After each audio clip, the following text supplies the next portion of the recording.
अगर सामान्य तरीके से खिलाड़ी शब्द का इस्तेमाल करूं तो न जाने कितने चेहरे आपके सामने आ जाएंगे।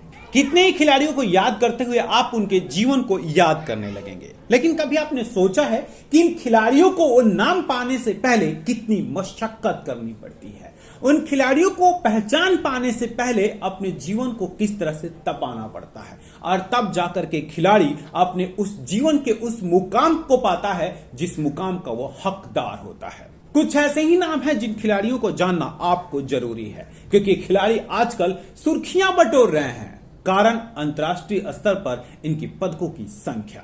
राजधानी दिल्ली के द्वारका सेक्टर 19 3 अक्षरधाम अपार्टमेंट में रहने वाले इस खिलाड़ी को भला आज कौन नहीं जानता होगा। हिमनीश भोरिया एंड तनिष्का भोरिया। वैसे तो ये दोनों भाई बहन हैं, लेकिन जिस तरह से इनके खेलने का अंदाज है वो वाकई काबिल तारीफ है। जरा इन दोनों खिलाड़ियों के कैरियर पर एक नजर डाल लें। हिमनीश ने अभी तक कुल 40 बाउट खेले हैं, जिसमें 15 गोल्ड, 10 सिल्वर और तकरीबन 5 ब्रॉन्ज मेडल जीता है।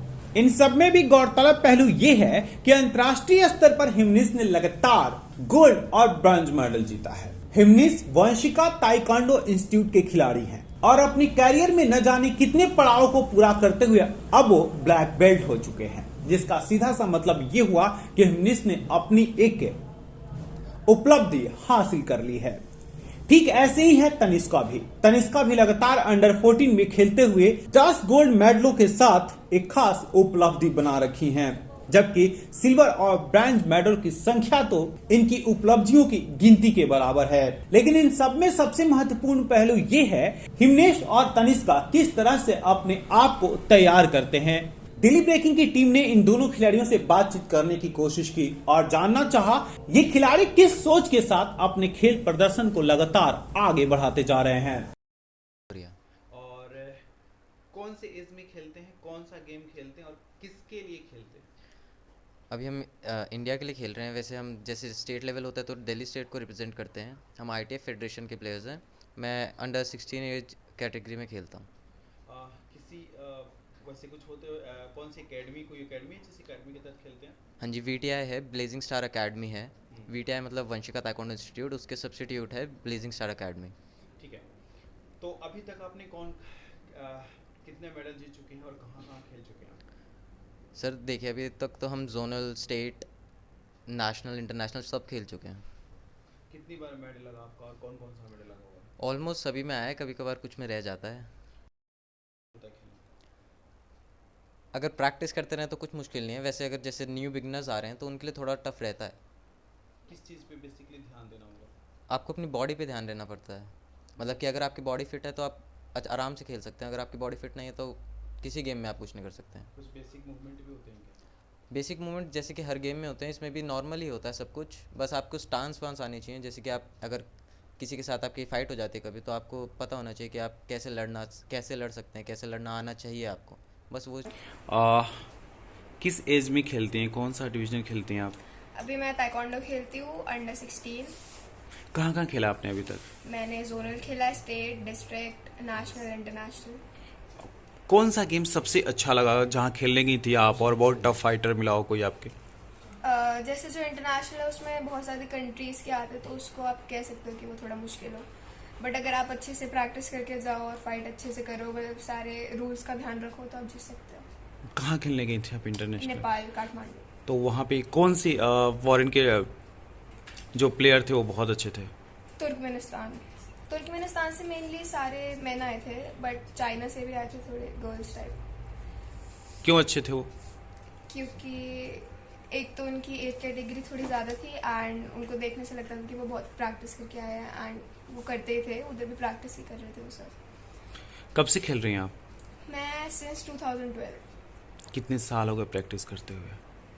Around 9 years। और 9 years में कितना डेवलपमेंट देखती हैं आप अपने आप में?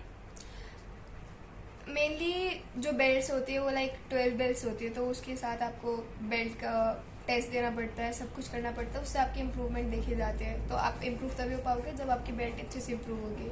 एंड ऑल्सो आपको थोड़ी प्रैक्टिस करनी पड़ेगी ताकि आप अच्छे मेडल्स ला सकें। जब पुत्र इस तरह का क्षण अपने पिता को प्रदान करे तो पिता खुश क्यों ना हो, और ये खुशियां इनके पिता के चेहरे पर साफ साफ दिख रही थी। मीडिया को संबोधित करते हुए इनके पिता कभी भावुक हुए तो कभी खुशी से छलक उठे, कभी खुशी में आंखें छलक उठी।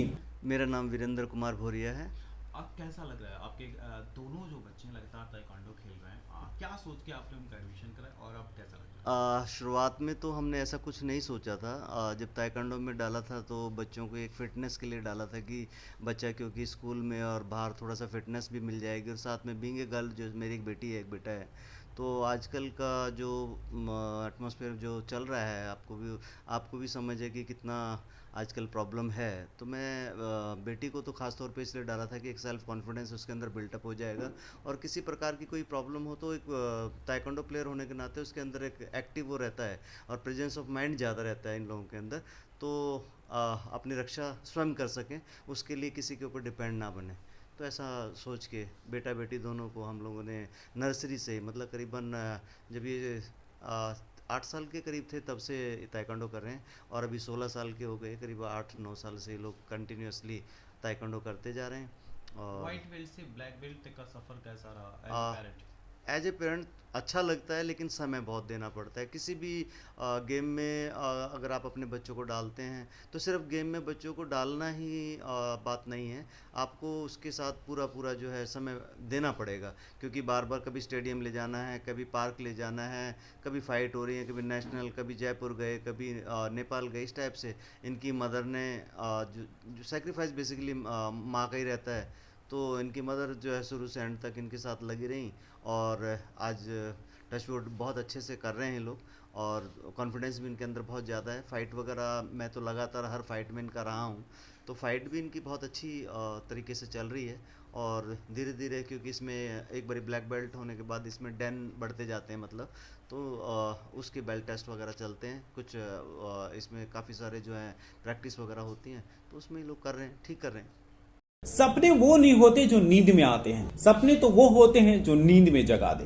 वैसे तो ये एक दार्शनिक वाक्य है और इन वाक्यों का अध्ययन तकरीबन सबने किया होगा, लेकिन वाक्यों को चरितार्थ कुछ ही लोग कर पाते हैं, और शायद ये दो खिलाड़ी इन्हीं वाक्यों को चरितार्थ कर रहे हैं। खूबसूरत से खेल में खूबसूरती के साथ जिस तरह से वो लगातार अपने शहर, राज्य और देश का नाम रोशन कर रहे हैं, उसे देखकर इतना तो एहसास होता है कि आने वाले दिनों में अंतर्राष्ट्रीय स्तर पर भी इनका नाम खूब सुनने को मिलेगा और देश का हर व्यक्ति इन पर गर्व करेगा। दिल्ली ब्रेकिंग के लिए अनुज मिश्रा की रिपोर्ट।